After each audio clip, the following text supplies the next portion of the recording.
une fois de plus, surtout ceux qui viennent de nous rejoindre juste en ce moment-ci. Que le Seigneur vous bénisse là où vous êtes, qu'il bénisse vos familles, qu'il bénisse vos activités, qu'il soit avec vous, que sa paix règne dans vos vies. Soyez abondamment visités par la Shekinah des dieux. Dans notre assemblée, le Centre missionnaire La Perle, l'année 2020 a été placée sous le grand thème de la Shekinah et de la sagesse. 2020 pour nous, c'est l'année de la Shekinah des dieux et l'année de la sagesse des dieux. Nous croyons fermement, malgré cette pandémie qui a touché le monde, malgré toutes les difficultés qui sont dans le monde, eh bien, le peuple de Dieu reste sous la Shekinah. Tant que nous sommes sous la Shekinah des dieux, eh bien, nous allons faire l'exception. En Égypte, lorsque les enfants d'Israël étaient là, quand l'ange de la mort est passé pour tuer, eh bien, les enfants d'Israël étaient épargnés parce qu'il y avait le sang sur les linteaux. Et nous savons, bien aimés, que nous sommes le peuple de Dieu et que le sang de Jésus nous protège, le sang de Jésus-Christ nous couvre. Or, le sang de Jésus, bien aimé, c'est celui-là qui attire la Shekinah des dieux. Il n'y a pas de Shekinah sans autel. C'est l'autel de la croix qui attire la gloire. Et nous croyons dans nos cœurs, bien-aimés, comme nous sommes couverts du sang de Jésus-Christ, eh bien, la gloire de Dieu, la Shekinah de Dieu aussi nous couvre. Voilà pourquoi la Pentecôte suit la Pâque. La Pâque, c'est l'autel, tandis que la Pentecôte, c'est la gloire, la Shekinah de Dieu qui descend. Il n'y a pas de Shekinah sans autel. Et nous croyons de tout notre cœur que la Shekinah de Dieu, autrement dit, la gloire de Dieu, l'Esprit de Dieu est avec nous et qu'il nous couvre, il nous protège, il protège nos familles, nos maisons, afin que nous puissions jouir des bons plans de Dieu, que nous puissions jouir du bonheur, même au milieu de l'adversité. Ce matin, bien-aimés, je voudrais partager avec vous un message qui sera un peu comme un enseignement autour du grand thème, le baptême du Saint-Esprit. Je sais que le dimanche passé, à travers le monde entier, on a eu à célébrer la Pentecôte, cette fête qui commémore l'effusion, la toute première effusion du Saint-Esprit sur l'Église. Et nous savons que cette fête de Pentecôte, bien-aimée, eh bien, ça ne doit pas être seulement une simple commémoration, mais la Pentecôte doit devenir une expérience. Si je voudrais parler du baptême du Saint-Esprit aujourd'hui, c'est justement pour que nous puissions cesser ou encore quitter le niveau de fêter simplement la Pentecôte, de célébrer simplement la Pentecôte, mais que nous recherchions à expérimenter la Pentecôte. Et pour expérimenter la Pentecôte, bien-aimés dans le Seigneur, vous devez recevoir ce qu'on appelle le baptême du Saint-Esprit. Je vous invite d'abord à prendre vos Bibles avec moi. Nous allons faire deux lectures. La première se trouve dans le livre des Actes des Apôtres au chapitre 1 et nous allons lire le verset 4 et 5. Ensuite, nous allons encore prendre un autre texte, toujours dans les Actes des Apôtres, dans Actes chapitre 19, 1 à 7. Je m'en vais rapidement lire Actes des Apôtres chapitre 1, verset 4 à 5. Nous lisons au nom de Jésus. Comme il se trouvait avec eux, il leur recommanda de ne pas s'éloigner de Jérusalem, mais d'attendre ce que le Père avait promis.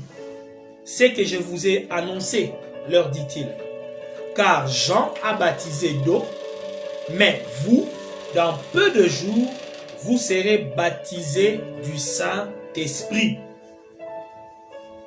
Prenons le second texte, Acte 19, je commence au premier verset.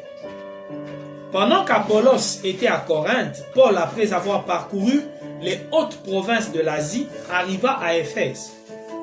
Ayant rencontré quelques disciples, il leur dit, « Avez-vous reçu le Saint-Esprit quand vous avez cru ?»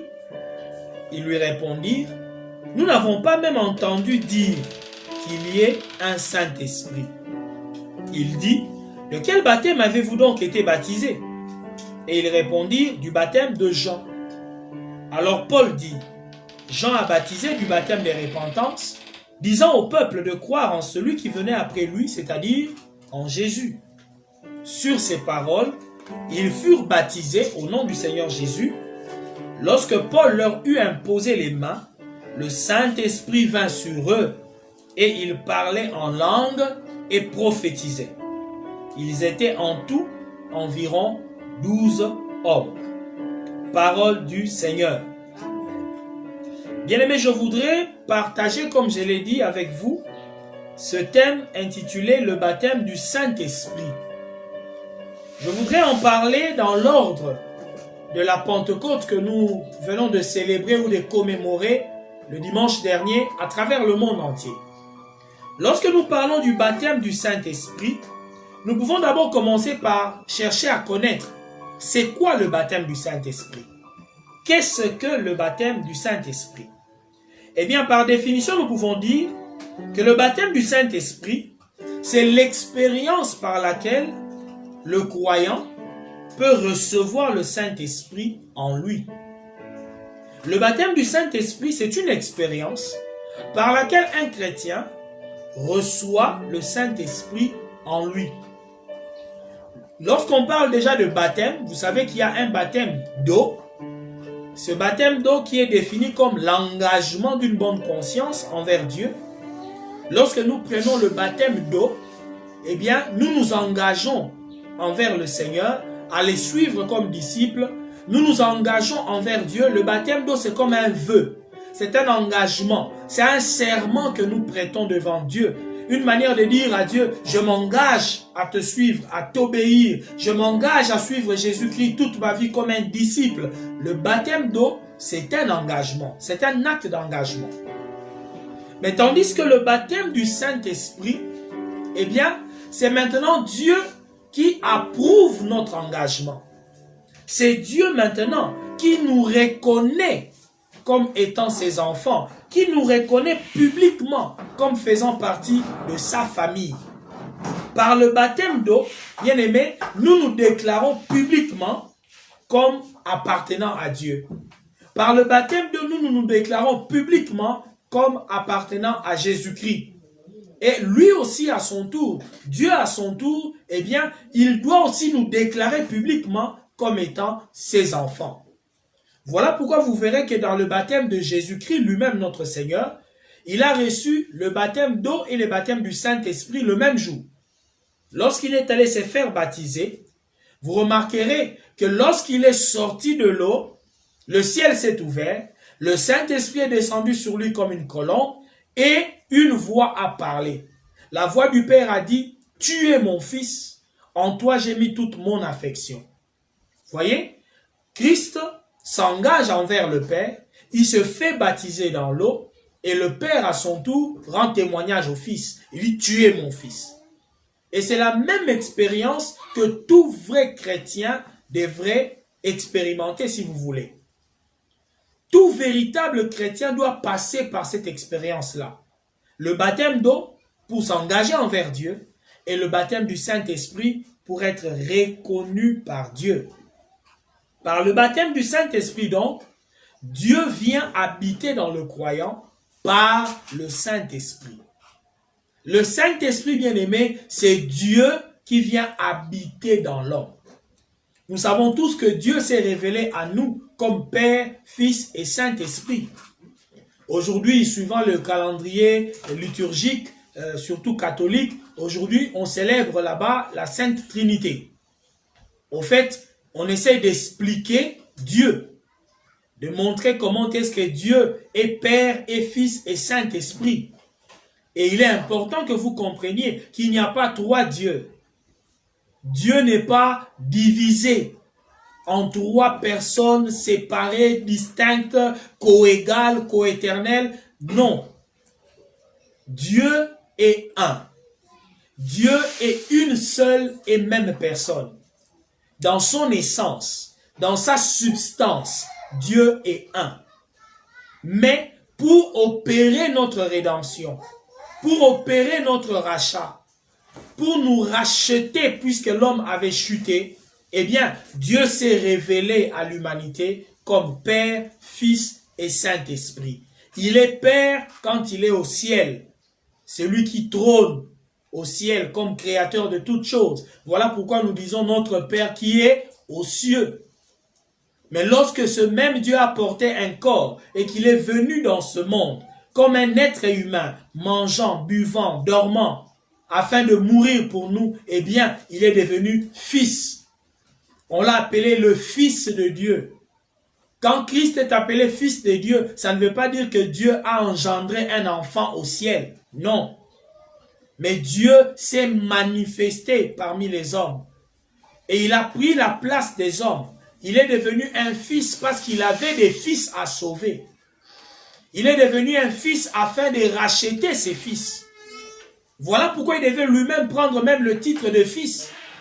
Comment pouvait-il mourir pour nous sans être comme nous? Vous voyez? Être fils de Dieu, ce n'est pas que Jésus est inférieur au Père. Pas du tout. Mais Dieu s'est manifesté comme un être humain pour prendre notre place. Il est fils quand il est Emmanuel, Dieu parmi nous. Mais lorsque Dieu, ce même Dieu, vient habiter en nous, alors il devient Saint-Esprit.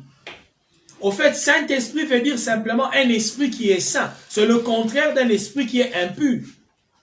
De la même manière que le diable et les démons sont des esprits impurs et qu'ils cherchent à habiter dans le corps des êtres humains, eh bien, Dieu, il réclame le corps des êtres humains en disant « c'est mon temple ».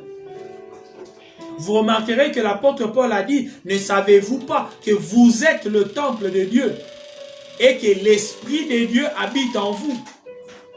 Je ne sais pas si vous comprenez ce langage. Il dit vous êtes le temple de Dieu. Si nous sommes le temple de Dieu, celui qui doit habiter dans ce temple, c'est Dieu. Mais Paul dit c'est l'Esprit de Dieu qui habite en nous. Autrement dit, l'Esprit de Dieu, le Saint-Esprit, c'est Dieu habitant en nous. Quand Dieu vient habiter dans un homme, eh bien, il devient Saint-Esprit. Et quand on dit Père, Fils et Saint-Esprit, ça ne fait pas trois personnes différentes. Non. C'est la même personne, c'est toujours Dieu, mais manifesté de trois manières différentes, révélé de trois manières différentes, afin d'accomplir l'œuvre de la rédemption. Et la Bible est claire, même quand Dieu finira cette œuvre de rédemption, eh bien la Bible dit, Dieu sera tout en tous. Autrement dit, il n'aura plus besoin de se révéler comme Père, comme Fils, comme Saint-Esprit. Nous ne rencontrerons pas trois personnes au ciel. Rassurez-vous. Lorsque nous serons au ciel, on ne va pas nous présenter un Dieu le Père à côté avec des longues barbes blanches, un Fils un peu tout jeunot là-bas à côté et un Saint-Esprit avec la forme d'une colombe. Nous ne verrons pas trois personnes au ciel. Nous verrons un seul Dieu. Un seul. Pour le moment, il a dû se révéler comme cela pour accomplir l'œuvre de la rédemption. Retenez donc que le baptême du Saint-Esprit, c'est cette expérience par laquelle Dieu vient habiter en nous sous la forme d'un esprit. Il vient habiter en nous comme étant le Saint-Esprit. Et Dieu ne vient pas habiter en nous comme ça en vain. Ce n'est pas en vain que Dieu décide d'habiter dans l'homme. Ce n'est pas en vain que Dieu veut habiter dans l'homme. Ce n'est pas en vain. Parce que Dieu a un travail à accomplir dans l'homme. Si Dieu tient tellement à habiter en nous comme Saint-Esprit, c'est parce qu'il a une mission à accomplir dans l'homme. On pourrait se poser la question, pourquoi est-ce que je dois recevoir le Saint-Esprit? Pourquoi est-ce que je dois être baptisé du Saint-Esprit? Eh bien, frère, eh bien, sœur, le Saint-Esprit vient en toi pour une mission très, très pertinente. La première des choses, l'œuvre du Saint-Esprit dans ta vie consiste à briser le pouvoir du péché qui domine l'homme. Chacun de nous, tel que nous sommes là, bien-aimés, le péché est condamné dans notre chair. Le péché est condamné dans notre corps. Dès le moment où Adam et Ève ont péché au jardin d'Éden, eh bien le péché a été condamné dans le corps, dans la chair humaine. C'est ce qui fait que même si tu pries beaucoup, même si tu es chrétien, même si tu vas à l'église, tu sentiras toujours dans ton corps cette tendance-là qui te tire vers le péché. Cette nature pécheresse reste toujours présente dans notre corps. Et Dieu sait même si nous avons le désir de le suivre, même si nous avons le désir de lui obéir, si Dieu ne vient pas faire un contrepoids, une contrebalance, avec cette puissance du péché, cette pouvoir du péché qui est dans notre corps, bien aimé, de notre bouche, nous dirons j'aime Dieu. De notre cœur, nous dirons j'aime Dieu. Mais nous serons toujours esclaves du péché. Beaucoup de gens justement vont à l'église. Beaucoup de gens justement continuent à prier, à lire la Bible. Mais ils n'arrivent pas à vivre réellement la vie chrétienne. Pourquoi? Parce qu'ils continuent à être esclaves du péché. Ce péché qui est dans notre corps. Mais lorsque le Saint-Esprit entre en nous, lorsque le Saint-Esprit fait de notre corps son temple, eh bien, le Saint-Esprit mène un combat très actif contre le péché qui est dans la chair. Le Saint-Esprit crée une contrebalance, une opposition. Voilà pourquoi la Bible dit dans Galates chapitre 5, au verset 17, que l'esprit et la chair sont opposés entre eux. Ils sont opposés. Quand on devient chrétien bien-aimé, Dieu ne retire pas directement en nous la nature pécheresse. Non. Dieu ne retire pas directement de notre corps la tendance au péché. Cette tendance reste encore dans notre corps. Nous aurons un corps nouveau lorsque Jésus reviendra. Lorsque nous partirons dans l'enlèvement, alors nous n'aurons plus ce corps de péché. Nous aurons un corps glorieux. Mais en entendant d'aller dans l'enlèvement, nous avons encore ce corps de péché. Et Dieu s'est décidé de créer un contrepoids. Le Saint-Esprit vient pour chercher comment nous affranchir de la loi du péché. Il vient nous délivrer de la loi du péché. Il vient nous affranchir de nos mauvaises habitudes. Peut-être que tu es sous l'emprise de l'alcool. Tu es sous l'emprise des drogues. Tu es sous l'emprise du sexe. Tu es sous l'emprise du mensonge, du vol. Tu es chrétien mais tu sens en toi qu'il y a encore beaucoup de tard. C'est comme si tu es toujours esclave du péché. Le péché te domine. Bien-aimé, tu as besoin du Saint-Esprit. Tu as besoin que le Saint-Esprit habite réellement en toi. Sans la présence du Saint-Esprit, tu n'arriveras jamais à vaincre le péché qui est dans ton corps. La deuxième des choses, quand le Saint-Esprit vient en nous, c'est lui qui nous renouvelle dans l'homme intérieur. Vous savez, il y a beaucoup de gens qui se font baptiser dans l'eau. On le plonge dans l'eau et on lui dit, par rapport à la doctrine du baptême, que se faire baptiser, eh bien, c'est mourir avec Christ, être enseveli avec Christ et ressusciter avec Christ. Alors nous venons dans les eaux du baptême en disant, voilà, je viens afin d'enterrer ma vie passée et qu'en sortant des eaux du baptême, je commence une vie nouvelle. Mais curieusement, après s'être fait baptiser, il y en a qui sont un peu déçus. Ils sont déçus de constater que même après avoir été baptisés, eh bien, il n'y a pas grand-chose qui a changé. Il sent comme s'il est toujours la même personne. Il était un pécheur sec avant le baptême et en sortant de l'eau, il est simplement un pécheur mouillé. Toujours esclave du péché. Et il se demande, mais qu'est-ce qui s'est passé? Je pensais qu'en allant dans les eaux du baptême, quelque chose allait changer. Bien aimé, les eaux du baptême ne sont pas une eau miraculeuse. Ce n'est pas une eau magique, telle que lorsqu'on te plonge dedans, boum, c'est fini, miraculeusement, le péché quitte ton corps, tu n'es plus pécheur. Pas du tout. Au fait, lorsque nous allons nous faire baptiser dans l'eau, nous exprimons seulement le désir de changer. Nous exprimons simplement la volonté de changer. Mais on peut avoir la volonté de changer sans avoir le pouvoir de changer. Le problème, c'est celui-là. Dans le baptême d'eau, nous exprimons la volonté de changer. Mais c'est lorsque nous recevons le baptême du Saint-Esprit que nous recevons le pouvoir de changer. C'est lorsque le Saint-Esprit entre en toi qu'il va te donner la force de changer. Parce que le Saint-Esprit, c'est lui qui vient ôter le mauvais cœur, le vieux cœur, le vieil homme qui faisait que vous soyez esclaves du péché. Le Saint-Esprit vient, il enlève ce cœur mauvais, ce cœur qui est enclin au péché et il donne un cœur nouveau. Autrement, il modifie la tendance générale de votre cœur. Avant d'accepter Christ, la tendance générale de ton cœur était d'aller pécher, d'aller vers le monde, de chercher les plaisirs du monde, de satisfaire les désirs de la chair. Mais lorsque le Saint-Esprit vient, il change de polarité. La polarité change.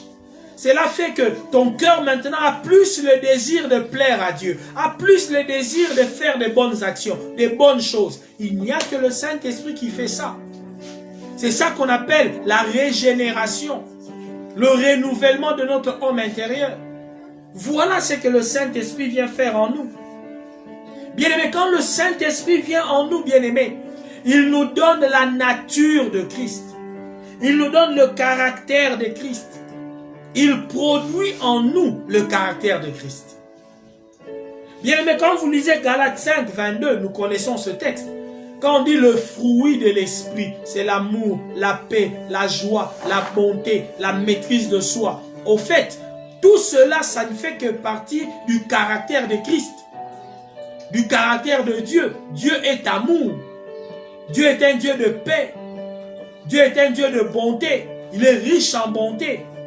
C'est le caractère de Dieu. Maintenant, quand on devient enfant de Dieu, il faut qu'on trouve en nous le caractère de Dieu, l'ADN de notre Père. Tu ne peux pas te dire enfant de Dieu et ne pas avoir la nature de ton Père. Vous voyez? Beaucoup de gens se disent enfants de Dieu, mais vous cherchez l'amour en eux, il n'y en a pas. Il n'y a pas de maîtrise de soi, il n'y a pas de bonté, il n'y a pas de paix.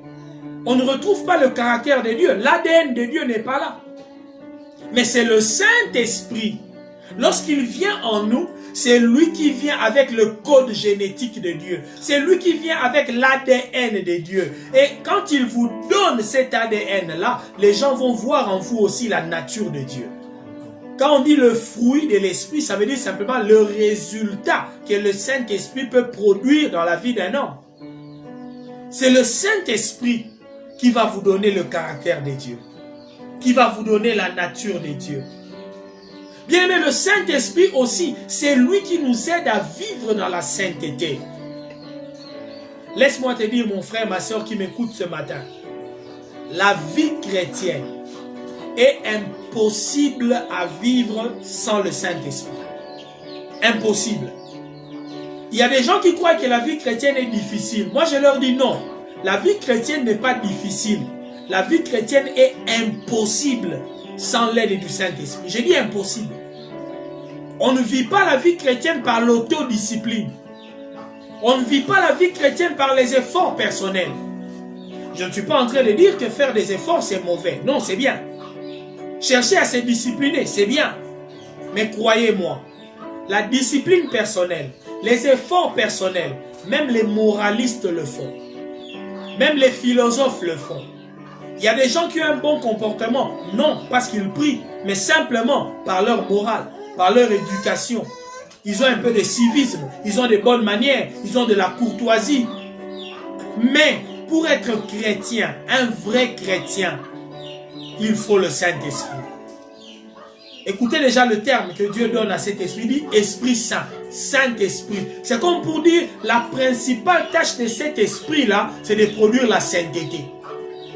On pouvait l'appeler puissant esprit, glorieux esprit. Vous voyez? Mais on l'a appelé Saint-Esprit. C'est le contraire de esprit impur. Quand un démon entre en vous, c'est un esprit impur. Son rôle, c'est de vous conduire dans l'impureté, dans le péché. Mais quand le Saint-Esprit vient en vous, sa principale mission, c'est de produire en vous justement la sainteté.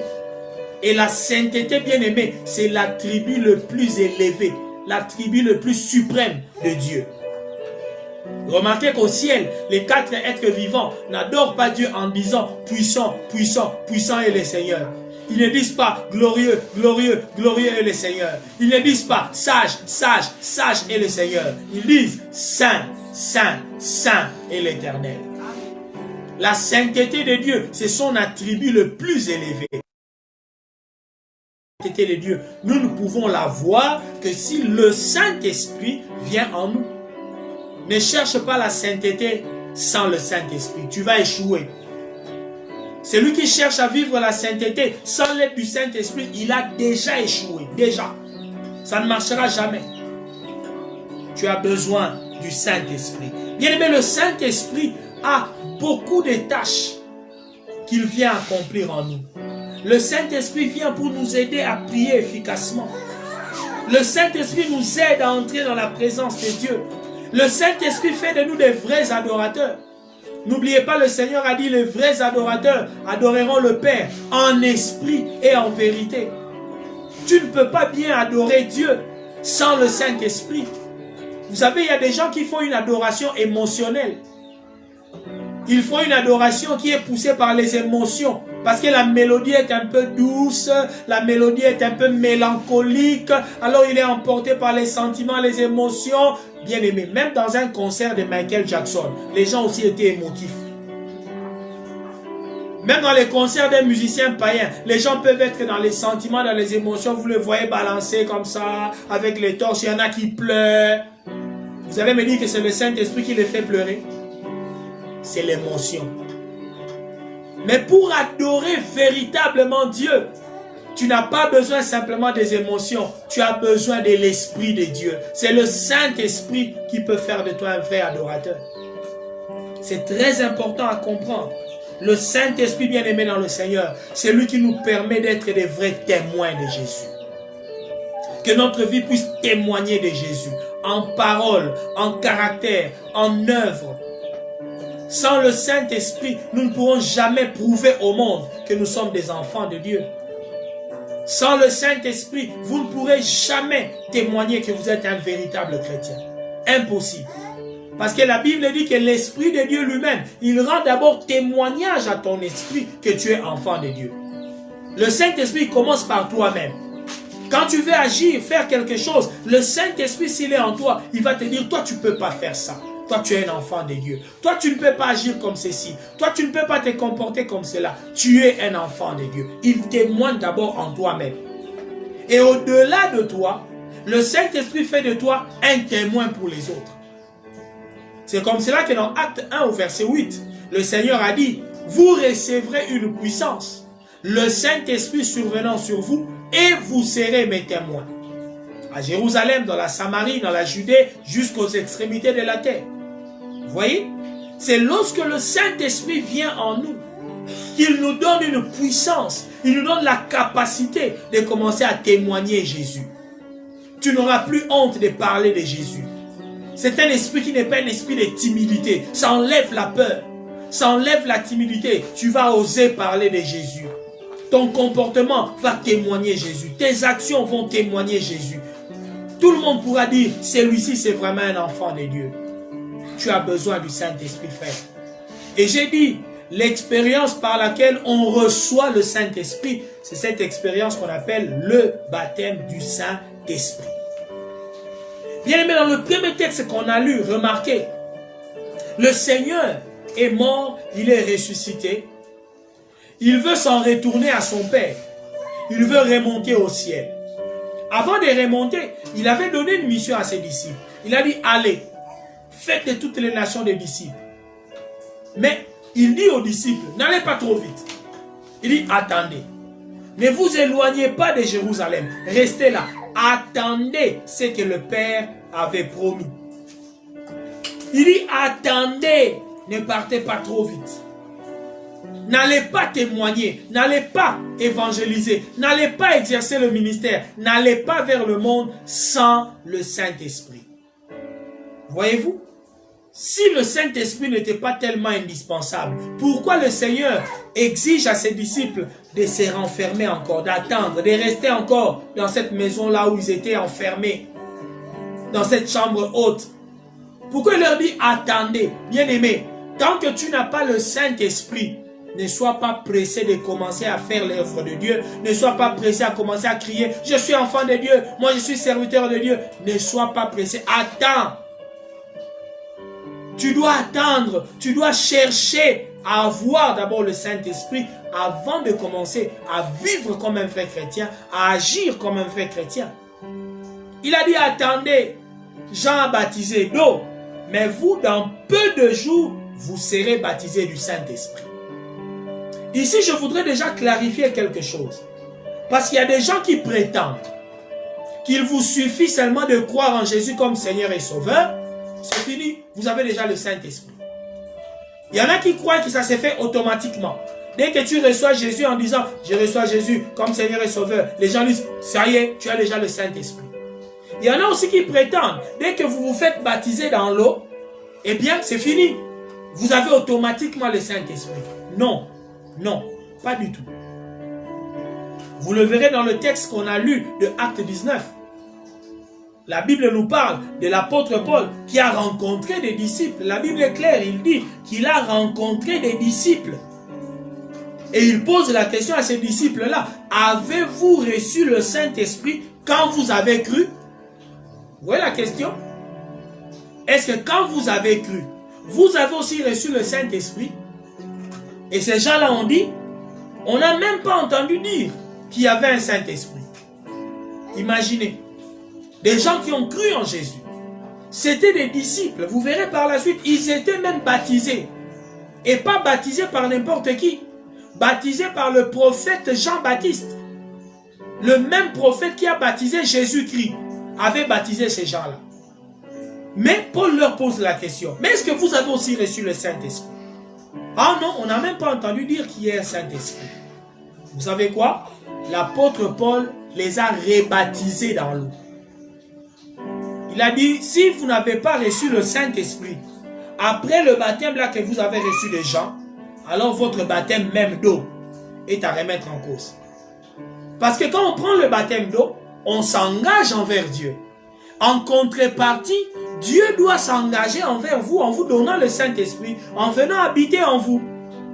Si après le baptême d'eau, on ne reçoit pas le baptême du Saint-Esprit, il y a un hic. Il y a un problème quelque part. C'est comme une flèche aller sans flèche retour. Or le Seigneur a dit, celui qui ouvrira la porte, j'entrerai chez lui, je souperai avec lui et lui aussi avec moi. Apocalypse 3, 20. Il dit, je vais souper avec toi, toi aussi tu vas souper avec moi. C'est un acte relationnel. C'est une expression relationnelle. Quand on devient chrétien, on s'engage envers Dieu par le baptême d'eau. Dieu aussi doit s'engager envers vous par le baptême du Saint-Esprit. Voilà pourquoi le Seigneur dit à ses disciples, eh bien, Jean a baptisé d'eau, mais vous, dans peu de jours, vous serez baptisés du Saint-Esprit. Dans la pratique, le baptême d'eau et le baptême du Saint-Esprit, eh bien, ça peut arriver en un même jour. C'est possible. Comme ce fut le cas dans le baptême de Jésus. Même recevoir Jésus comme Seigneur et Sauveur et être baptisé du Saint-Esprit, ça peut aussi arriver le même jour. Comme dans le cas de Corneille.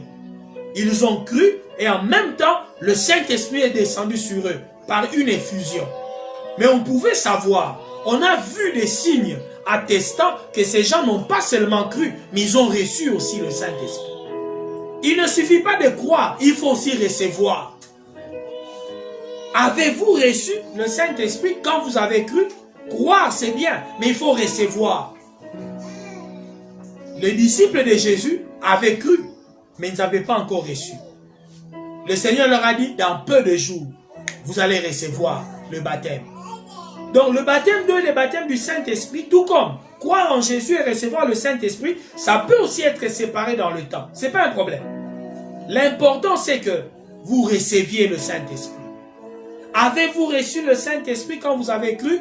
On n'a même pas entendu dire qu'il y ait un Saint-Esprit. Bien-aimés dans le Seigneur, peut-être que c'est votre cas. Peut-être que vous non plus. On ne vous a pas bien expliqué les choses. On ne vous a pas bien expliqué comment on commence la vie chrétienne. Vous voyez, le jour de la Pentecôte, quand vous lisez Acte 2, verset 38, lorsque les apôtres eux-mêmes ont reçu le Saint-Esprit, l'apôtre Pierre s'est levé, il a prêché l'évangile, eh bien les Juifs qui l'ont entendu, toute la population qui l'a entendu, lui avait posé la question. Acte 2, 37 et 38. Hommes frères, que devons-nous faire?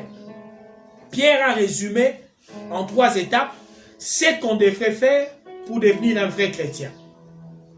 Pierre a dit, répentez-vous et que chacun de vous soit baptisé au nom de Jésus-Christ et vous recevrez le don du Saint-Esprit.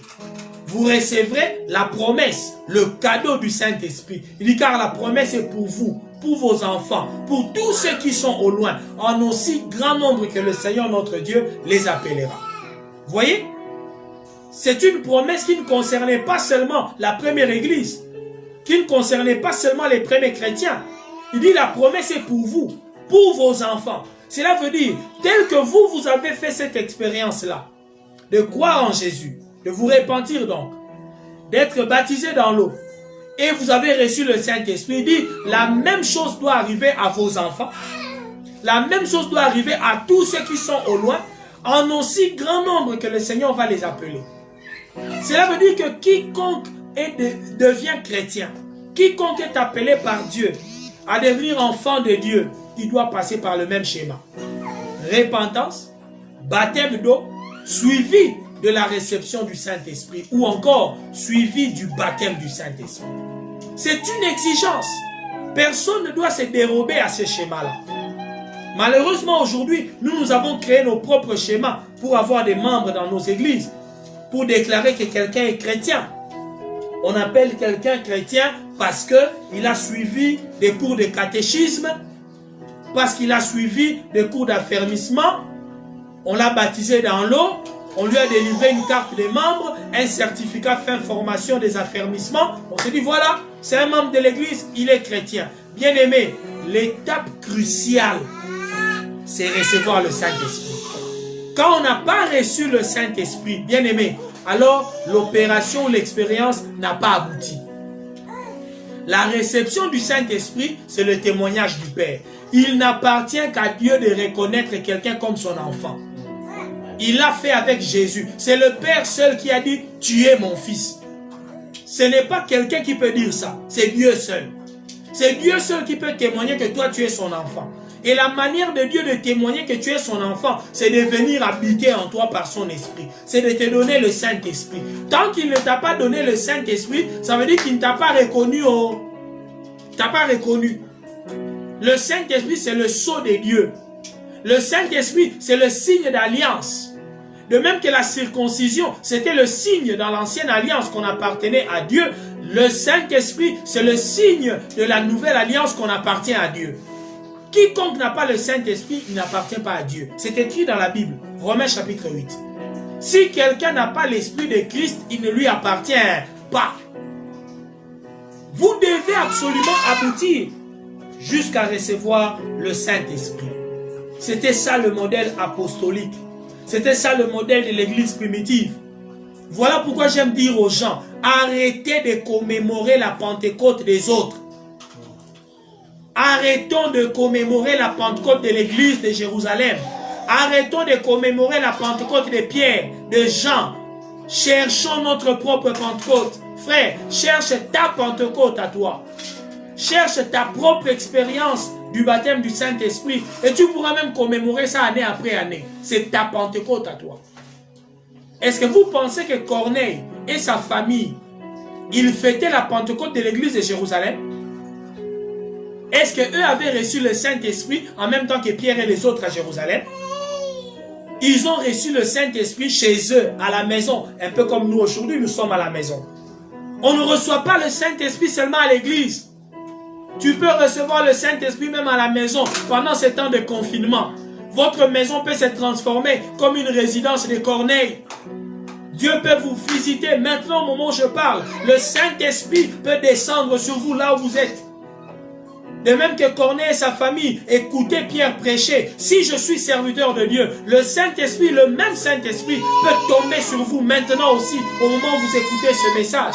Il peut venir sur vous, il peut vous remplir, il peut vous baptiser. Et ainsi vous aurez votre propre Pentecôte. Et vous ne serez pas là en train de fêter charnellement la Pentecôte des autres.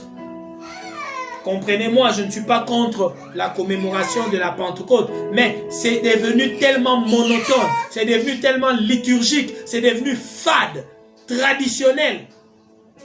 Dieu n'est pas dans la tradition, Dieu n'est jamais dans la tradition. Dieu n'est jamais dans la liturgie, dans la religion. Quand les gens font des choses par habitude, Dieu n'est plus là, il quitte la religion, la tradition des hommes. Dieu veut avoir une expérience vivante avec vous. Vous devez chercher votre propre baptême du Saint-Esprit. Alors vous me direz, pasteur, comment faire pour avoir ce baptême du Saint-Esprit? C'est là que je vais chuter. Comment je peux faire? pour recevoir le Saint-Esprit, pour être baptisé du Saint-Esprit? Quelles sont les étapes à suivre? Bien aimé, la première des choses, vous devez être enseigné concernant la personne et l'œuvre du Saint-Esprit. Vous devez être enseigné. On doit vous parler du Saint-Esprit, un peu comme je l'ai fait.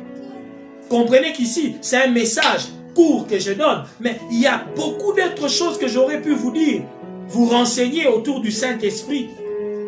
Les personnes qui suivent nos cours de formation des disciples, eh bien, ils ont toute une leçon intitulée « Le Saint-Esprit » où nous leur expliquons qui est le Saint-Esprit. Nous leur parlons de la personne du Saint-Esprit, de l'œuvre du Saint-Esprit. Mais je crois qu'en suivant même ce message, vous avez déjà compris quelque chose. Les disciples que Paul a rencontrés à Corinthe, eh bien, il pose la question à ses disciples, avez-vous reçu le Saint-Esprit? Qu'est-ce qu'ils ont dit? Nous n'avons pas entendu dire qu'il y ait un Saint-Esprit. La foi vient de ce qu'on entend. Pour recevoir le Saint-Esprit, il faut le recevoir aussi par la foi. Or, si vous n'avez pas entendu parler de lui, comment vous allez croire en lui? Comment il va venir en vous si vous n'entendez pas parler de lui? Première chose donc, vous devez avoir une bonne connaissance de qui est le Saint-Esprit. Vous ne pourrez jamais accéder à une expérience spirituelle authentique avec le Saint-Esprit si vous n'avez pas encore reçu une parole conforme. Vous ne pouvez pas bénéficier d'une expérience véritable avec le Saint-Esprit si on ne vous a pas correctement prêché qui est le Saint-Esprit. Très important d'être enseigné d'abord par rapport à l'œuvre et à la personne du Saint-Esprit. La deuxième des choses, vous devez avoir une soif profonde du Saint-Esprit. Bien-aimé, vous devez avoir une soif, vous devez désirer le Saint-Esprit. Si par ce message, vous avez compris l'importance du Saint-Esprit, que c'est lui qui peut briser même le pouvoir du péché qui vous a rendu esclave. C'est lui qui peut vous renouveler dans l'homme intérieur, vous régénérer pour que vous puissiez naître de nouveau. C'est lui qui peut vous aider à vivre dans la sainteté. C'est le Saint-Esprit qui peut vous donner le caractère de Christ. Si vous avez compris l'importance du Saint-Esprit, alors vous devez maintenant avoir soif de lui. Vous devez le désirer. Le Saint-Esprit, il est tellement gentleman qu'il ne viendra jamais là où on ne l'invite pas. Là où il ne voit pas qu'il y a une soif de lui, il ne vient jamais, jamais. Le Saint-Esprit est un gentleman. Il ne s'impose jamais à quelqu'un contre son gré. C'est le diable et les démons qui viennent dans la vie des gens sans qu'on les invite. Les démons sont comme ça. Vous commencez à prier sur quelqu'un, boum, vous entendez quelqu'un qui parle dans le corps. Et c'est un démon qui parle. Quand est-ce qu'il est entré? Même si vous posez la question à la personne, au démoniaque, lui-même ne sait même pas quand est-ce que l'esprit mauvais est entré. Parce que c'est un voleur. Est-ce que le voleur vous annonce quand est-ce qu'il vient? Il n'annonce pas. Le diable est un voleur. Les démons sont des voleurs. Ils entrent comme des voleurs, on ne sait pas quand ils sont entrés. Et même quand on leur dit, sors du corps de cette personne, ils refusent. Je ne sors pas. Je ne sors pas. Voleur. Esprit impur. Mais le Saint-Esprit, gentleman, vous devez lui adresser une lettre d'invitation. Alléluia. C'est une prière. Vous devez lui dire, j'ai besoin de toi. Je te désire. Viens. Très important. Si vous ne l'invitez pas vous-même, il ne s'imposera jamais à vous. Vous devez désirer sa compagnie. Vous devez aspirer à être rempli de lui. Au plus profond de votre cœur, vous devez avoir ce désir-là. Le vouloir crée le pouvoir de recevoir. Retenez ça. Le vouloir crée le pouvoir de recevoir. Quand on veut quelque chose, eh bien, on a le pouvoir de recevoir la chose. Vous ne pouvez pas recevoir le Saint-Esprit si vous ne le désirez pas ardemment dans votre cœur.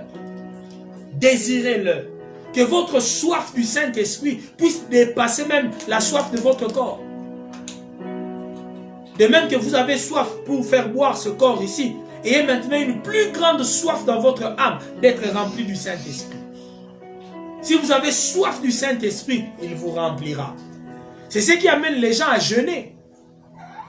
Jeûner veut dire se priver des besoins charnels, corporels, pour satisfaire les besoins de l'esprit. Quand votre besoin de l'esprit sera supérieur à vos besoins charnels, vous allez jeûner. Vous refuserez de boire, vous refuserez de manger. Parce que votre soif des choses spirituelles est devenue tellement grande. Très important. Ayez soif du Saint-Esprit. Christ a dit dans Jean chapitre 7, verset 37, « Si quelqu'un a soif, qu'il vienne à moi et qu'il boive.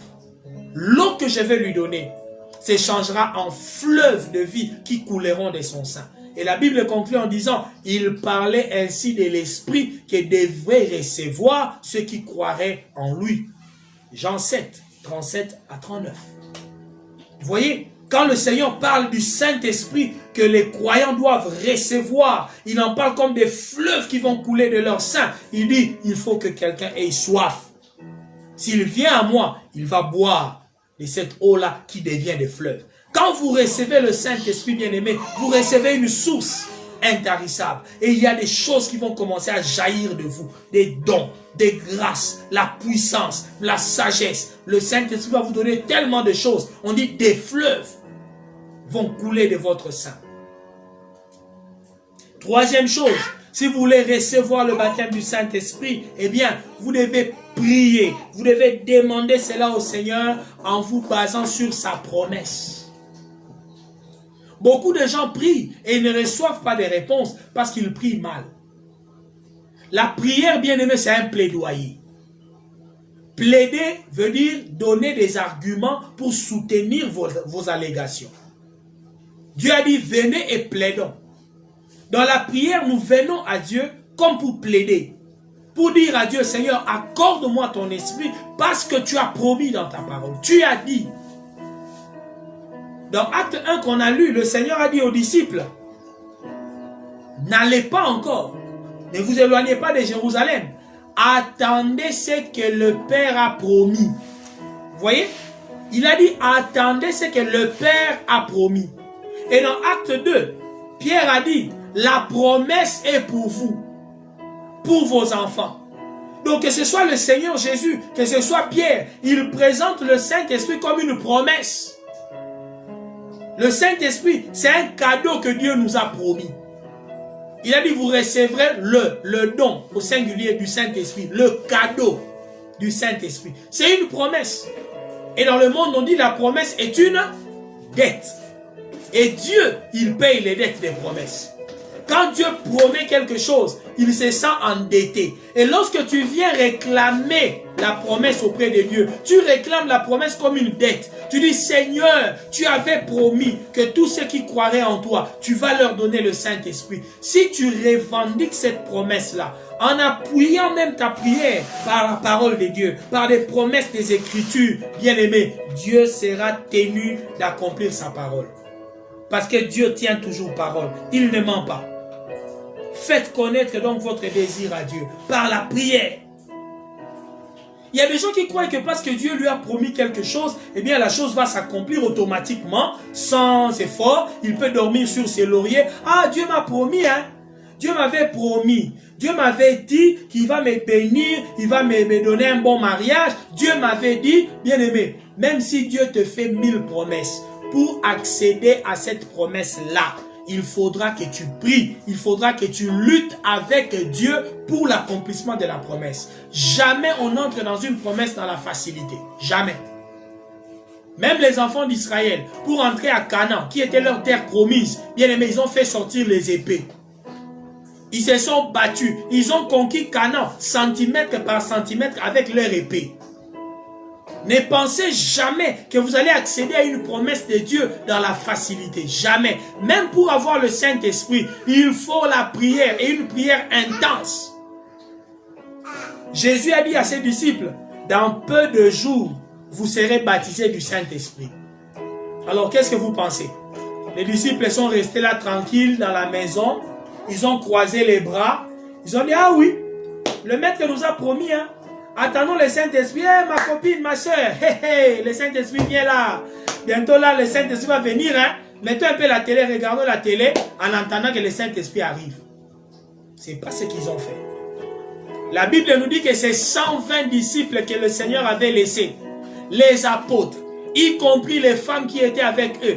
La Bible dit, ils se sont adonnés à la prière. Ils ont commencé à prier. Ils ont fait plus d'une semaine priant chaque jour. s'adonnant à la prière, dans cette chambre haute-là, bien aimé, ils n'étaient pas là en train de chômer, de papoter, de s'amuser, de jouer au Game Boy.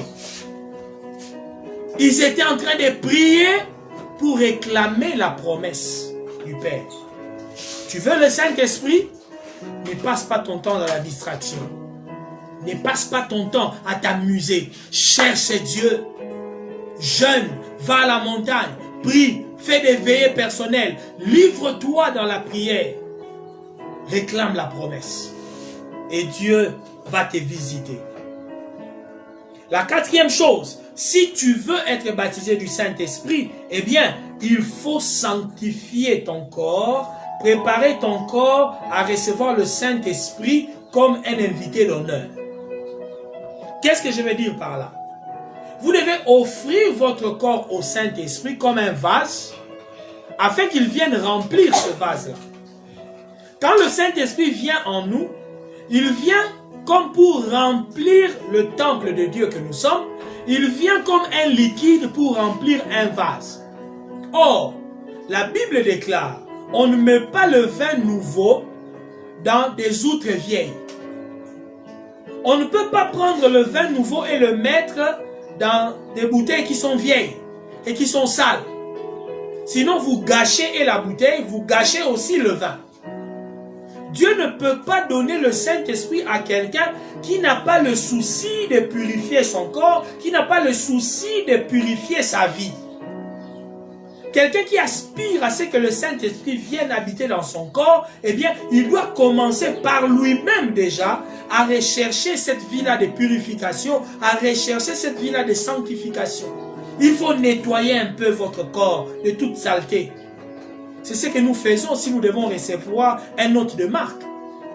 Si aujourd'hui un ministre ou le chef de l'État se décide à venir dans votre maison pour vous visiter, bien aimé, vous n'allez pas laisser de la saleté, de la crasse dans la maison. Vous allez certainement bien nettoyer, bien balayer. Vous allez orner même la maison. Vous allez tout faire que quand le chef de l'État ou le ministre viendra, qu'il trouve votre maison bien propre. Le Saint-Esprit, il est plus que le président. Il est plus que les ministres. Si vous arrangez votre maison pour accueillir les hommes de ce monde, arrangez aussi votre corps, arrangez votre temple, soignez votre vie pour que le Saint-Esprit vienne trouver une maison propre, balayée, sans souillure, sans des trucs bizarres. Là, il va entrer. Beaucoup de gens ont raté le baptême du Saint-Esprit parce que le cadre n'était pas digne de recevoir l'hôte de marque, le Saint-Esprit. Bien-aimé, le Saint-Esprit, il ne plaisante pas avec la nature du vase qu'on lui présente. Voilà pourquoi la Bible dit, tout vase qui se conservera pur sera précieux et utile au maître. Votre corps est un vase. Nettoyez bien ce vase. Purifiez bien ce récipient. Faites des prières de purification. Dites, Seigneur, lave-moi par ton esprit, par ton sang. Purifie-moi par ton sang. Que ma conscience soit nettoyée, que ma vie soit nettoyée. Recherchez cette purification-là. Et lorsque vous allez offrir votre corps en disant, Saint-Esprit, mon corps est là, ton temple est là. Viens, entre. Quand il voit déjà que l'environnement est propre, il vient. Il ne va même pas hésiter à entrer.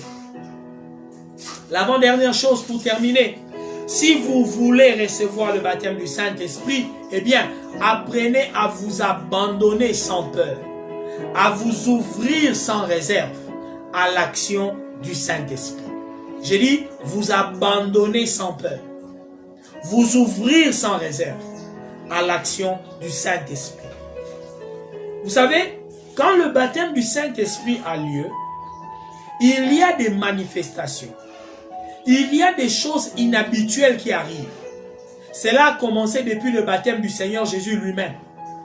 Le jour où le Seigneur Jésus a reçu le Saint-Esprit, la Bible dit le ciel s'est ouvert. On a vu quelque chose descendre sur lui sous la forme d'une colombe.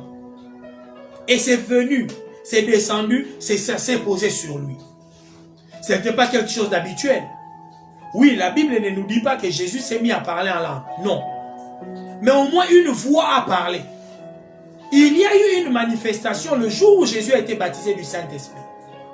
Le baptême du Saint-Esprit ne se produit pas dans le silence total, sans rien. On te dit seulement, accepte seulement.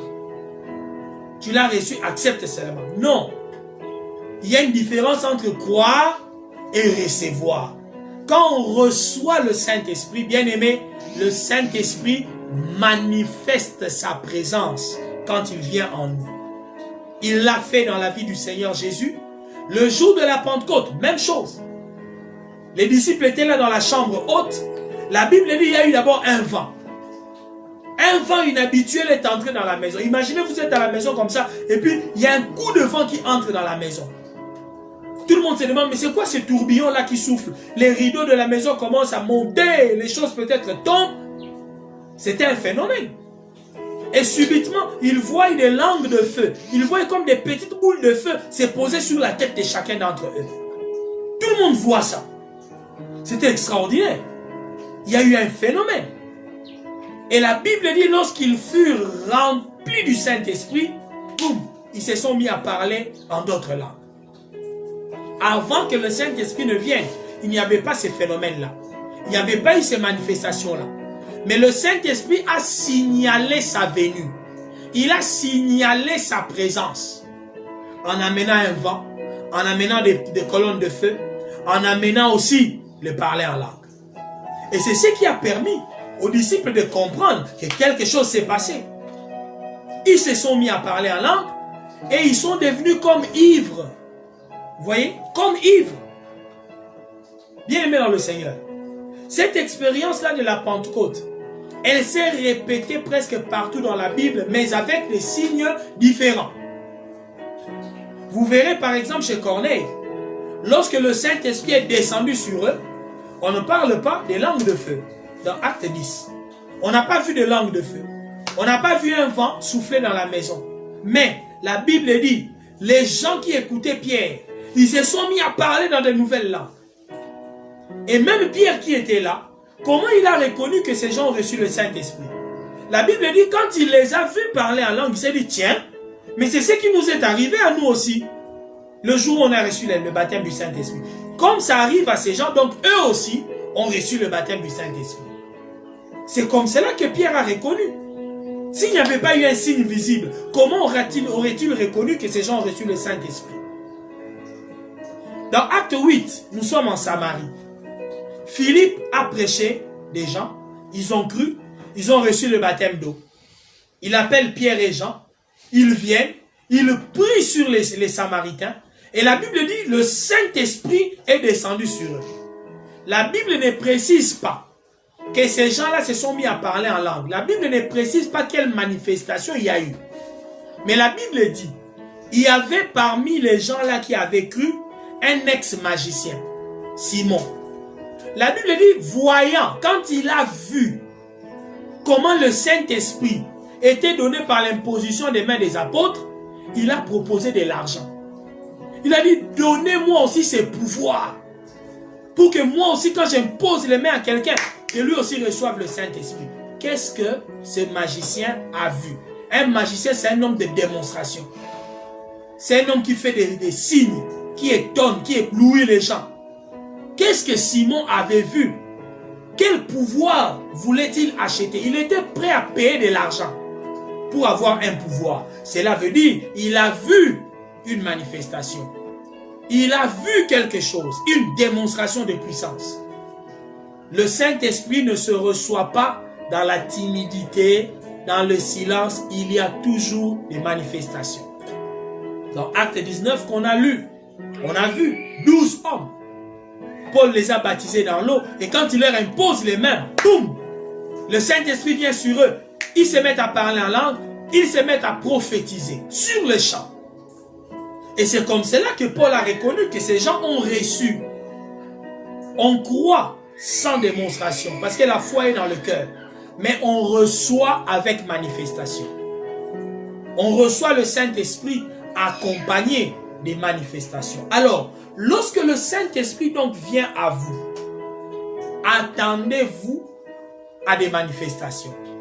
Attendez-vous à vivre des choses inhabituelles.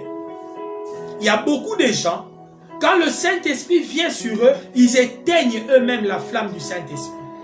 La Bible dit, n'éteignez pas l'Esprit. Lorsque le Saint-Esprit descendra sur vous, lorsque le Saint-Esprit viendra sur vous, bien-aimés, vous pouvez ressentir des choses inhabituelles. Vous pouvez avoir des sensations inhabituelles. L'ivresse, par exemple. Les apôtres l'ont ressenti le jour de la Pentecôte. Ils sont devenus comme ivres. Les gens se sont moqués même d'eux. En disant, oh, ils sont ivres, ils ont pris du vin. Il est 9 h, ces gens sont déjà ivres. Ils se disent pasteurs, prédicateurs. Ivres à 9 h, ils ont pris du vin doux.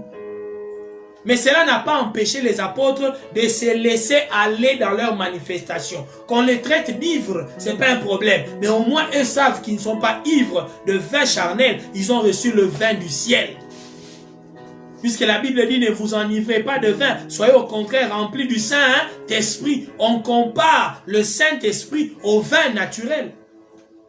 C'est comme pour dire que le Saint-Esprit, il produit des fois les mêmes sensations, les mêmes manifestations que l'alcool.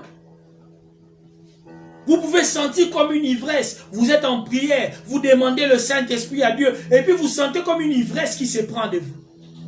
Vous pouvez avoir des sensations bizarres, des tremblements. Quand le vent est entré dans la maison, ça a bougé les choses.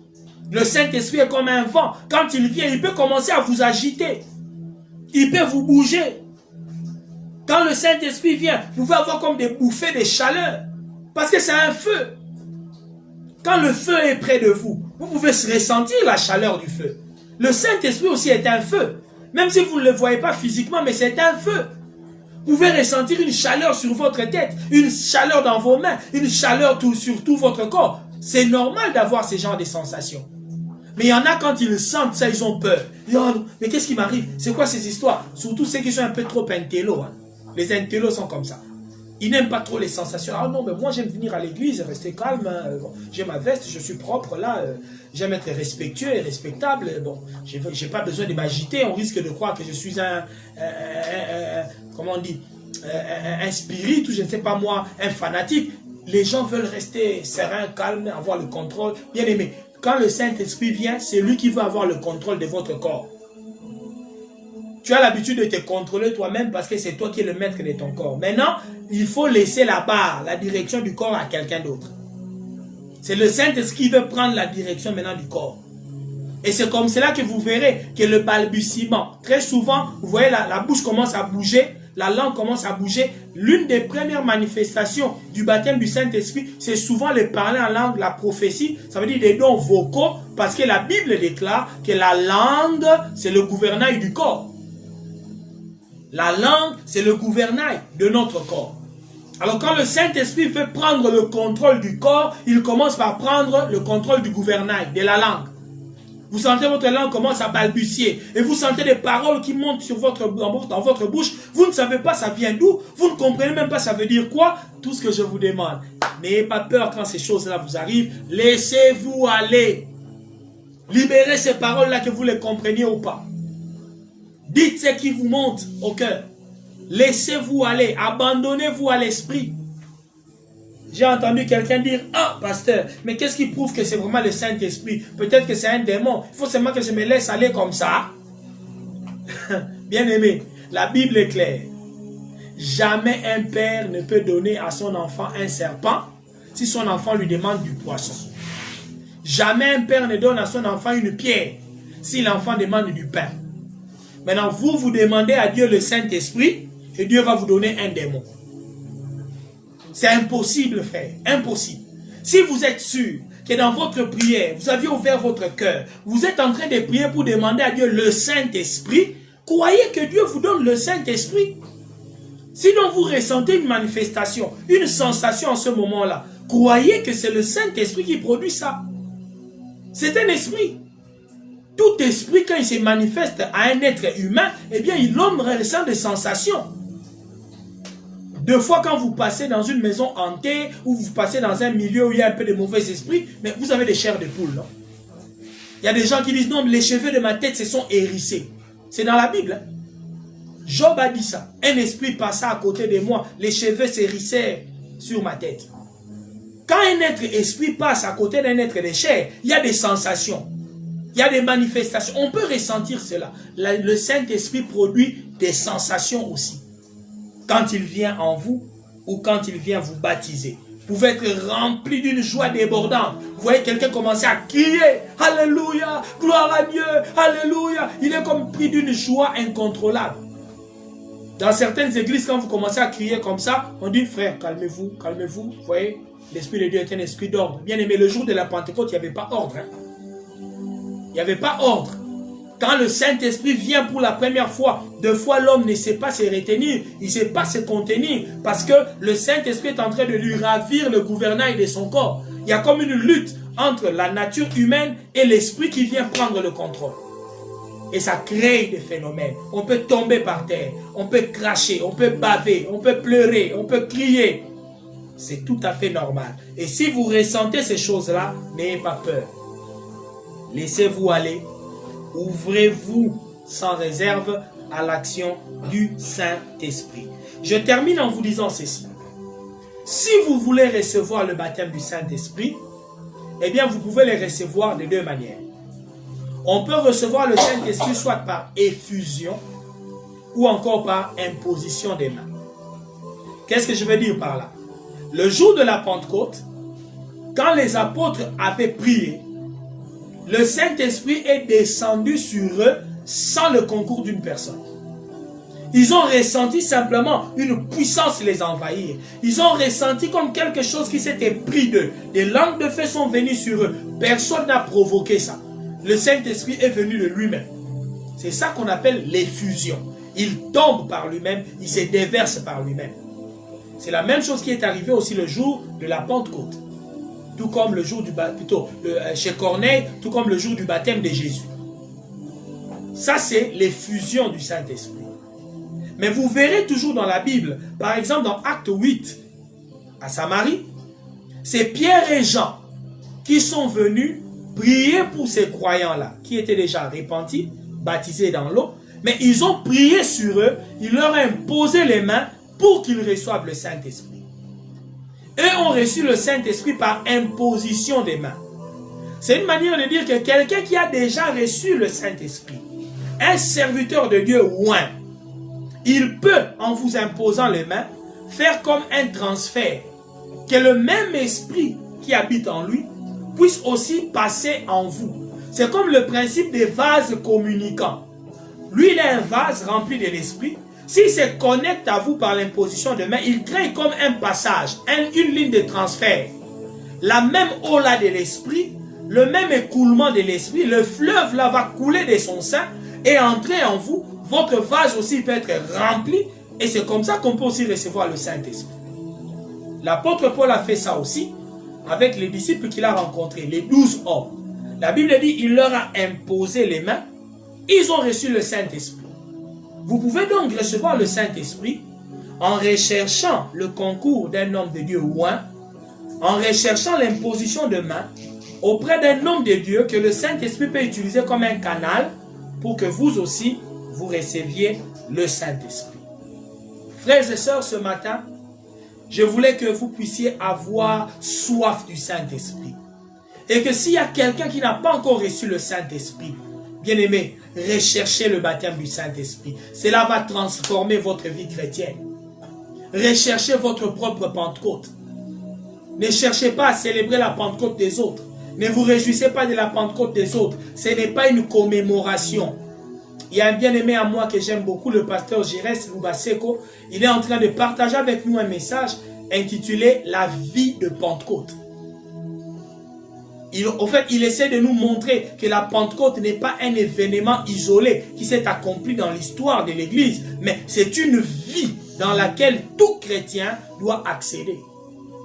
Et tout chrétien peut accéder à la vie de Pentecôte en commençant par le baptême du Saint-Esprit. Que le Seigneur vous aide à aspirer à ce baptême-là. Si vous êtes assoiffé du Saint-Esprit, vous désirez ce baptême-là, vous voulez recevoir le Saint-Esprit, là où vous êtes, je vous invite. Vous pouvez courber la tête, fermez simplement vos yeux. Si ce message a créé en vous une soif, un désir quelconque, bien aimé, Dieu n'est pas limité.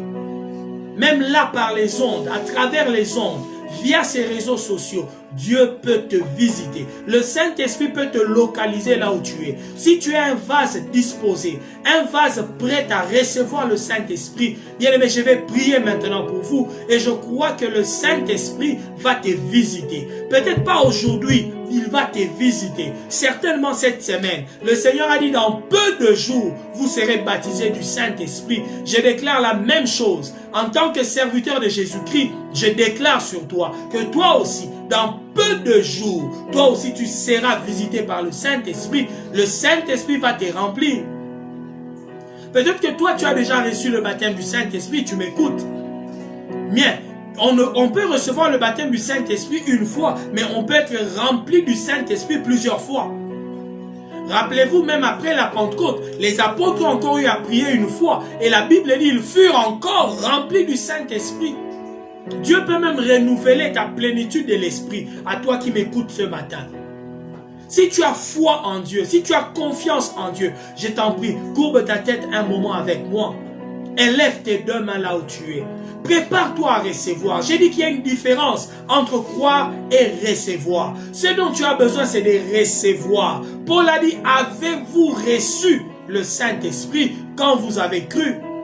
Si tu as la foi, tu vas le recevoir. Si pas maintenant même, d'ici la fin de cette journée, d'ici la fin de cette semaine, d'ici la fin de ce mois, tu vas recevoir. Alléluia. Cher Saint-Esprit de Dieu, j'étends ma main sur ces gens que je ne peux toucher physiquement. Ma main est courte, mais pas ta main à toi. Il est écrit non, la main de l'Éternel n'est pas trop courte. Seigneur, par ma main, je prie que le Saint-Esprit touche maintenant toutes les personnes qui suivent ou qui auront suivi ce message. Même ceux qui vont suivre cela en différé. Seigneur, je prie que ton esprit les localise là où ils sont. Que le Saint-Esprit qui est descendu à la Pentecôte, le Saint-Esprit qui est descendu chez Corneille, dans la maison de Corneille, que le même Saint-Esprit descende sur ces gens tandis qu'ils écoutent ce message. Au nom de Jésus-Christ de Nazareth, que le Saint-Esprit vienne sur vous, qu'il vienne avec ses manifestations, qu'il vienne avec sa puissance, qu'il vienne avec ses dons, qu'il vienne avec son fruit, qu'il vienne avec le caractère de Christ. La même colombe qui est descendue sur Jésus-Christ de Nazareth, notre Maître, que cette même colombe vous localise. Que cette colombe vous localise. De même que la colombe pouvait reconnaître l'arche de Noé. La colombe est revenue dans l'arche de Noé. Aujourd'hui, c'est toi qui es l'arche de Dieu. C'est toi qui es le porteur de la présence de Dieu. Que la colombe du Saint-Esprit puisse revenir dans l'arche. Revienne maintenant dans ton corps. Qu'il revienne dans le temple de Dieu. Afin qu'une vie nouvelle commence. Afin que des choses nouvelles commencent. Afin que la puissance de Dieu commence à couler à travers toi. Que des fleuves d'eau vive coulent de ton sein. Alléluia. Aie soif maintenant, frère. Aie soif, ma soeur. Aie soif. Il a dit, si quelqu'un a soif, qu'il vienne à moi et qu'il boive. De l'eau que je vais donner deviendra des fleuves. Que le Seigneur maintenant puisse désaltérer ta soif. Quiconque a soif maintenant, recevez cette eau fraîche. Recevez cette eau fraîche du Saint-Esprit. Si la femme samaritaine a refusé de donner de l'eau à Jésus, Jésus lui a dit, l'eau que moi je vais te donner, ça va devenir une source, ça va couler jusque dans l'éternité. Que le même Jésus de Nazareth t'accorde aussi cette eau-là. Cette eau qui va étancher ta soif. Cette eau qui va apaiser toutes tes craintes. Te donner la paix, la joie, l'amour, la bonté, la maîtrise de soi. Recevez le Saint-Esprit. Je dis encore, recevez le Saint-Esprit. Je dis encore, recevez le Saint-Esprit. Alléluia. Je suis en train de voir des gens en train de recevoir quelque chose venant du ciel. Je suis en train de voir comme des rayons qui tombent du ciel sur quelques personnes. Je le sais, vous qui suivez ces messages, si vous êtes attentifs, maintenant au moment où je parle, je recevrai des témoignages certainement. Il y en a qui vont m'écrire que quelque chose s'est passé. Tu vas peut-être ressentir des tremblements. Tu peux ressentir des sensations inhabituelles. Soyez remplis. Soyez remplis maintenant du Saint-Esprit. Soyez remplis du Saint-Esprit. Frère, diminue un peu le son. Je sens dans mon esprit qu'il y a beaucoup de gens que le Saint-Esprit veut revigorer. Le Saint-Esprit veut redonner la vigueur. Il veut redonner la force. Il veut rallumer la flamme. Il veut rallumer les dons. Il y a beaucoup de gens qui ont perdu la flamme. Il y a beaucoup de gens qui ont perdu la flamme du Saint-Esprit. La flamme du don. La flamme du don. La flamme du don. Voilà la parole que le Saint-Esprit me donne. La flamme du don. La flamme du don. La flamme du don. La flamme du don. Je prie que la flamme du don. Que la flamme du don. La flamme du don. J'ai dit la flamme du don. Que cela se rallume maintenant. Au nom de Jésus-Christ de Nazareth. Que la flamme du don que tu as reçu de Dieu se rallume maintenant. Recevez-le au nom de Jésus. Recevez-le au nom de Jésus. Alléluia. N'hésitez pas à libérer les paroles en langue si vous les sentez venir. N'hésitez pas. Même là en famille, l'Esprit de Dieu peut vous saisir. Vous pouvez commencer à prophétiser. Saül a été saisi par l'Esprit. On a dit, est-ce que Saül est-il aussi parmi les prophètes? Les gens peuvent se demander chez vous à la maison, mais depuis quand toi tu prophétises? Mais l'Esprit de l'Éternel peut te saisir aujourd'hui. Il peut te saisir maintenant même. Et tu peux te mettre même à prophétiser. C'est possible. C'est possible. Je le vois dans mon esprit.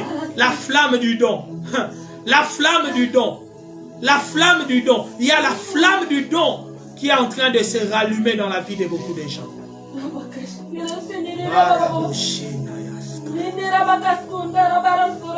Au nom de Jésus.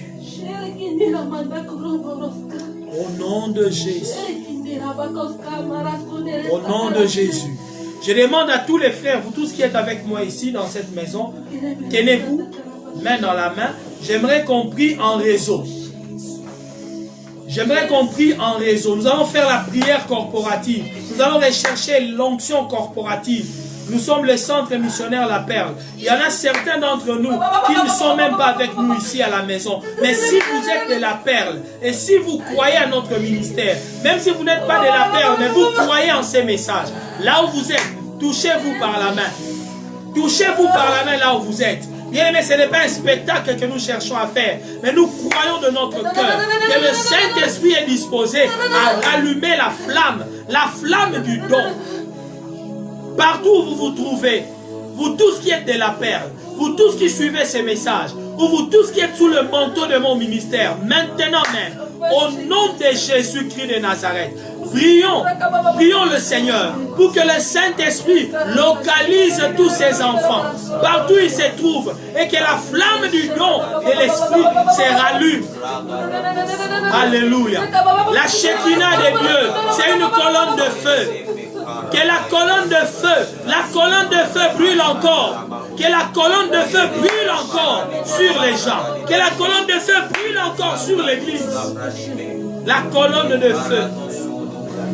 Au nom de Jésus-Christ de Nazareth. Au nom de Jésus-Christ de Nazareth. Partout où vous êtes. Que la colonne de feu revienne dans votre vie. Que la colonne de feu revienne dans votre maison. Que la colonne de feu revienne dans votre église. Que la colonne de feu vous visite. Recevez votre colonne de feu. Recevez votre langue de feu. Que votre Shekinah revienne. Que la Shekinah de Dieu revienne. Si vous avez été frappé par Ichabod, si la gloire vous avait quitté, si le feu vous avait quitté, que le feu revienne. Que le feu revienne. Que le feu revienne. Que le feu revienne. Que le feu revienne. Que le feu revienne. Au nom de Jésus, que le feu revienne. Alléluia. Que le feu revienne. Que le feu revienne. Que le feu revienne.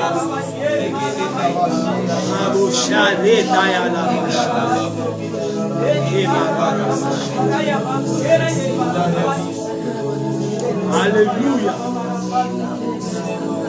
Alléluia. Alléluia. Alléluia. Je suis en train de voir quelqu'un qui souffre des douleurs au niveau des jambes. Tu as des douleurs au niveau de tes jambes. Des douleurs très fortes au niveau de tes jambes. Je suis en train de voir comme le feu de Dieu commencer à passer sur ces jambes-là. À passer sur ces jambes-là. Le feu de Dieu te visite maintenant. La puissance du Saint-Esprit te visite maintenant. Sois guéri au nom de Jésus. Sois guéri par la puissance du Saint-Esprit. J'ai dit sois guéri. Sois guéri par la puissance du Saint-Esprit. Porte-toi bien. N'hésite pas de nous écrire, même de nous appeler pour témoigner. Car je sais que le Saint-Esprit est en train de te guérir maintenant. Maintenant même. Au nom de Jésus. Au nom de Jésus. Alléluia. Père, il est écrit la promesse est pour nous, pour nos enfants, pour tous ceux qui sont au loin, en aussi grand nombre que toi, tu les appelleras. Seigneur, je prie pour tous ceux qui sont au loin. Je prie même pour nos enfants, même pour les femmes enceintes. Si Jean a été rempli du Saint-Esprit dans le ventre de sa mère, si Samson a été rempli du Saint-Esprit dans le ventre de sa mère, que même les enfants qui sont dans le ventre de leur maman bougent maintenant par la puissance du Saint-Esprit. Que ces enfants soient remplis du Saint-Esprit. Que nos enfants naissent étant déjà remplis du Saint-Esprit. Que nos enfants croissent avec intelligence, sagesse, puissance, grâce. À cause de la présence du Saint-Esprit, je déclenche une mouvance de l'Esprit, le vent de l'Esprit dans nos maisons, sur nos enfants, sur nos femmes, nos hommes, tous ceux qui sont dans nos maisons, qu'ils soient saisis par le feu de l'Esprit, saisis par le vent de l'Esprit, au nom de Jésus-Christ. Que le baptême du Saint-Esprit vous soit accordé, dans le précieux nom de Jésus-Christ de Nazareth. Nous avons ainsi prié. Amen. Acclamons le Seigneur. Là où vous êtes, commencez à acclamer le Saint-Esprit. Acclamez fortement le Saint-Esprit.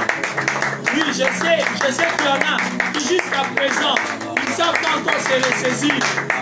Peut-être que tu ne sais pas encore te ressaisir. Laisse-toi aller à l'Esprit. Abandonne-toi à l'Esprit. Tu n'es pas obligé de couper la prière parce que nous nous arrêtons là. Nous devons tout simplement arrêter la retransmission. Mais tu peux continuer dans la prière. Tu peux continuer à naviguer sous cette flamme de l'Esprit. Tu peux continuer à t'ouvrir à l'influence du Saint-Esprit. Que Dieu vous bénisse richement. Nous serons ravis de vous retrouver le dimanche prochain ou encore dans nos différents programmes que vous pourrez lire sur notre page Centre Missionnaire La Perle. Que le Seigneur vous visite encore puissamment. Que le Saint-Esprit vous visite aujourd'hui, qu'il vous visite au courant de cette semaine, qu'il vous visite au courant de ce mois et que dans peu de jours, vous ayez un témoignage puissant, une expérience magnifique avec le Saint-Esprit. J'attends vos témoignages.